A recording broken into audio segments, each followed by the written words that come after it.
By 5 a.m., we had arrived at the home of a young man who is quite popular in the Chaliwajara neighborhood in Namugongo. This is where 27-year-old Samuel Adoa lives with his brother's family. Adoa is not your ordinary man. Every day of the week, come rain or shine, the wheelchair-bound youth is up before cockcrow.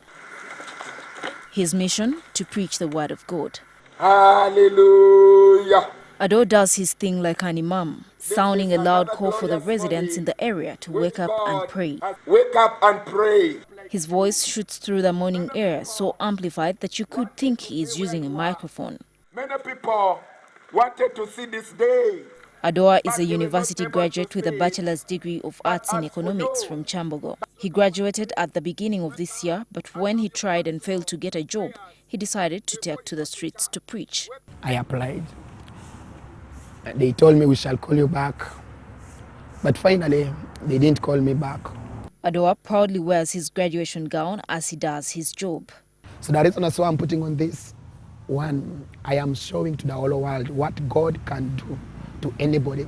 And two, we disabled people undermine, people don't even expect a disabled person like me to go up to the university. Unaccompanied, Adoa wheels himself through Chaliwajara, preaching the word. Mostly I go to these dangerous places whereby nobody can pass there, me I go there. That is the time each and every person who has been doing any funny thing is coming back. So I want all of them to hear the gospel.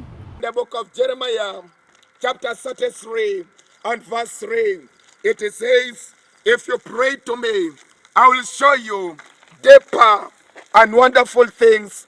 He knows that even as people rush to and fro, going about their duties, he attracts their attention. I am a high priest. Adoa's first shift comes from 5 a.m. and ends at 7 a.m. and he returns home to rest as he waits for the evening. I can see you setting them free. With a bachelor's degree in economics, Sam is one of the thousands of the unemployed youth here in Uganda. He chose not to sit down. He chose to come to the streets and preach the word of God, not only because he loves doing this, but as he also waits for his job. You can hear him preaching at night. It's a good thing, it's better than stealing.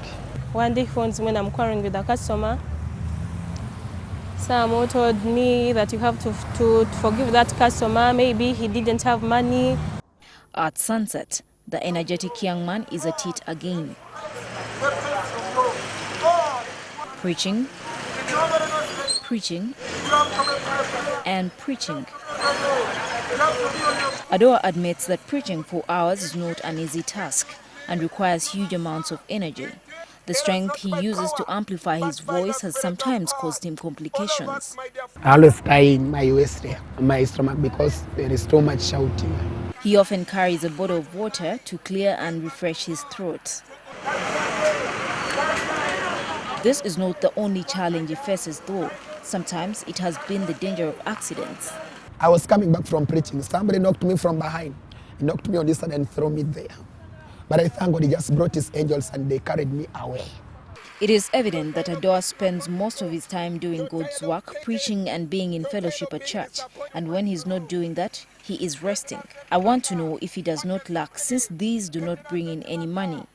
So sometimes as I go and preach, people give me the money if they are willing. But that is not the reason that's why I preach. But that is the way as per now, as God is keeping me alive in this city. All these clothes you see me putting on, they are not mine. People bought for me, people gave me. Sometimes you can preach the whole day, not even 50 shillings. And you go and say that to God, I know one day you'll reward me for all this. He tells me that preaching is not new to him. He started when he was still a university student. Adoa tells me that he was born normal but disabled at a tender age as a result of polio. He says his parents could not afford to take him to hospital because he was born during the insurgents in the Tiso region in the late 80s. Romans chapter 8. This young man has not chosen to wallow in self-pity, but to use his situation to serve God. I am so happy because I know, even though I don't have these earthly jobs as per now, I have the heavenly job. The outspoken young man hopes his labor in the Lord will not go unpaid and hopes for a miracle someday. One time, I am going to raise up and walk. I'm going to stand up on this bicycle.